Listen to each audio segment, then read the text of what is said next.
Au nom d'Allah, le tout miséricordieux, le très miséricordieux.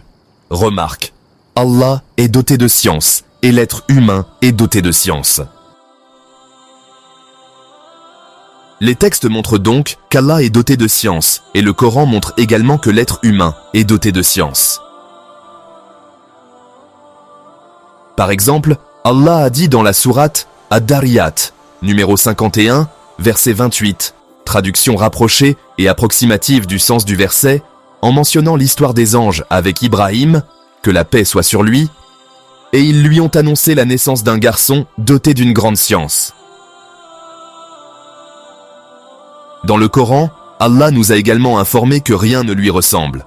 Allah a dit dans la sourate Ash-Shura, numéro 42, verset 11, traduction rapprochée et approximative du sens du verset, « Il n'y a rien qui lui ressemble, et c'est lui l'audient, le clairvoyant. » Ainsi, comment concilier le fait qu'Allah et l'être humain soient dans tous deux dotés de science, et le fait que rien ni personne ne ressemble à Allah? La réponse à cela est que la science d'Allah est une science parfaite qui convient à sa grandeur et à sa majesté, tandis que la science de l'être humain est une science imparfaite qui convient à la faiblesse de l'être humain. D'après Ubay ibn Ka'b, qu'Allah l'agrée, le prophète, que la prière d'Allah et son salut soient sur lui, a dit « Lorsque Moussa a rencontré Al-Khadir, que la prière d'Allah et son salut soient sur eux, un oiseau est venu et a plongé son bec dans l'eau. Alors Al-Khadir a dit à Moussa, « Sais-tu ce que dit cet oiseau ?» Moussa a dit, « Que dit-il » Al-Khadir a dit, il dit, « Ta science et la science de Moussa, par rapport à la science d'Allah, ne sont que comme la quantité d'eau que mon bec a prise par rapport à toute la mer. » L'histoire de Moussa avec Al-Khadir, que la prière d'Allah et son salut soient sur eux, a été mentionnée par Allah dans la sourate Al-Kahf, numéro 18, à partir du verset 60. Ceci est une règle générale que l'on applique à tous les attributs d'Allah, la parole, le visage, les deux mains, la colère, la miséricorde, etc.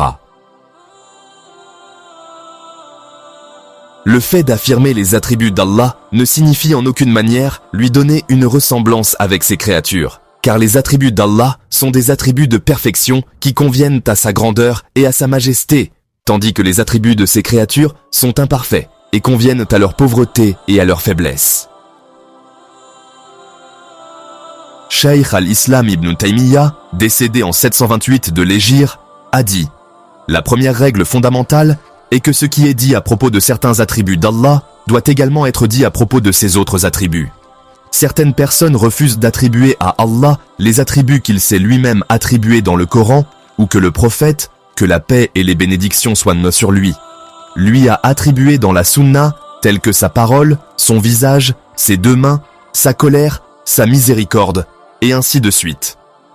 Ils argumentent que ces attributs sont des attributs de créatures, et que les attribuer à Allah le ferait ressembler à ses créatures, ce qui n'est pas permis. Cet argument est totalement faux, car, en réalité, les personnes qui l'utilisent se contredisent inévitablement.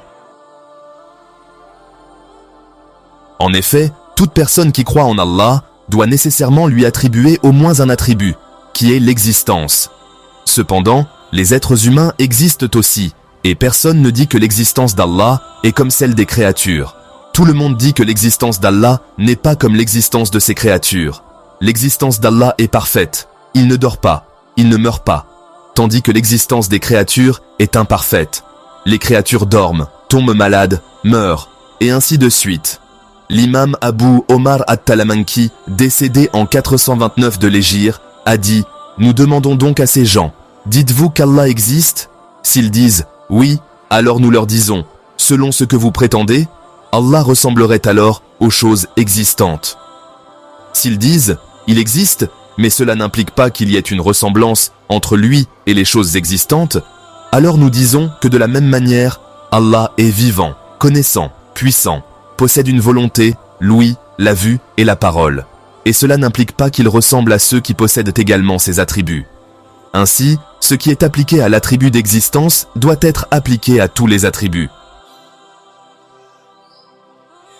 De la même manière que l'existence d'Allah n'est pas comme l'existence des créatures, sa science n'est pas comme la science des créatures, Sa colère n'est pas comme la colère des créatures, son visage n'est pas comme le visage des créatures, et ainsi de suite.